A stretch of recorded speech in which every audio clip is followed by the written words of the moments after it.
शरारा शरारा मैं हूँ sharara. Welcome dear viewer. Today my contents about the opinioners आशा भोसले, गीत संगीत and romantical stories giving to information.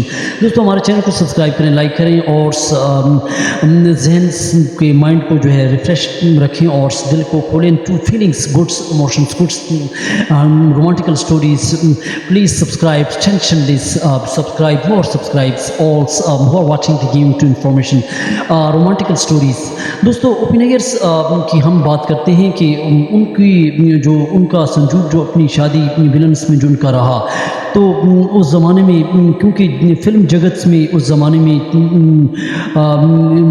Gurudatt और इस तरह गीता दत्त ने जो है उसको एक बात फ़िल्मों में मौका दिया जिसमें उसने कई गीता दत्त के साथ उनकी जो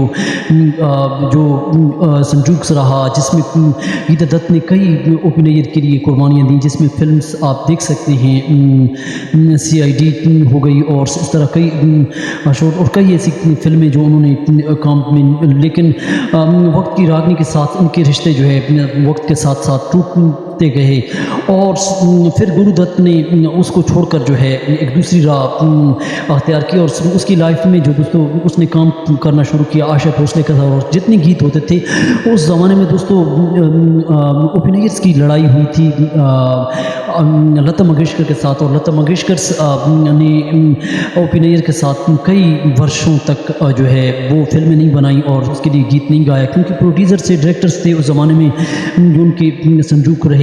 लेकिन ओपिनियर्स जितने कितने वो सॉन्ग होते थे, जितनी कितनी अच्छी फिल्में होती थी, ओपिनियर्स ने BA तक आशा भोसले को करवाया और आशा भोसले के साथ वो अच्छे थे और अच्छे सॉन्ग्स और अच्छी प्रोडक्शंस के लिए जब आशा भोसले को उसने काम दिया ओपिनियर्स ने, और ओपिनियर्स ने जो आशा भोसले को जो है कई न्यूज़ में और कई में जगह उसको जो है करीब आए और उनका प्रेम बढ़ा. और क्योंकि 1949 में आशा भोसले अपने शोहर को छोड़कर जो है अपनी बहन लता के साथ रहने लगी और फिर उसके बाद जो है वो फिल्म इंडस्ट्री में गीत गाने के लिए आई और गीत गाते गाते जो है यहाँ तक बात आती है ओपिनियर तक. और दोस्तों फिर क्योंकि दोनों की शादी, दोनों की तलाक शुदा होते हैं, आशा भी और ओपिनियर्स भी, लेकिन बर्बादी को अपनी शादीशुदा जोड़े जो है वो तलाक के वर्जन से आकर जो है अपनी एक नई अपने खिलाते हैं. और दोनों जो ओपिनियर उस ज़माने में लोग बातें भी करते थे, कई ऐसे संजोग्स में ऐसी उनकी बातें होती थी. उस ज़माने में आशा भोसले और ओपिनियर्स गीत तो गाते और सारे गीत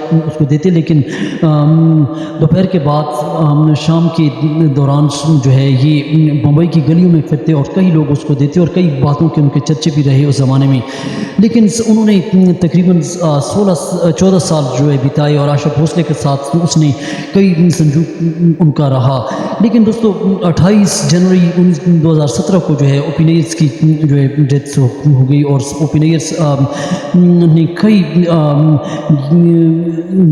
गीतों के लिए जो है वो आज तक जो है लोगों के दिलों में ज़िंदा हैं कि उसके गीत संगीत आज तक जो है वो मुंबई में है. लेकिन दोनों का प्रेम, दोनों का प्यार अब तक जारी रहा और दोनों का सच्चा प्यार था. तो हमारी एक छोटी सी घटना एक थी जो हमारे पास थी. दोस्तों चैनल को सब्सक्राइब करें, लाइक करें.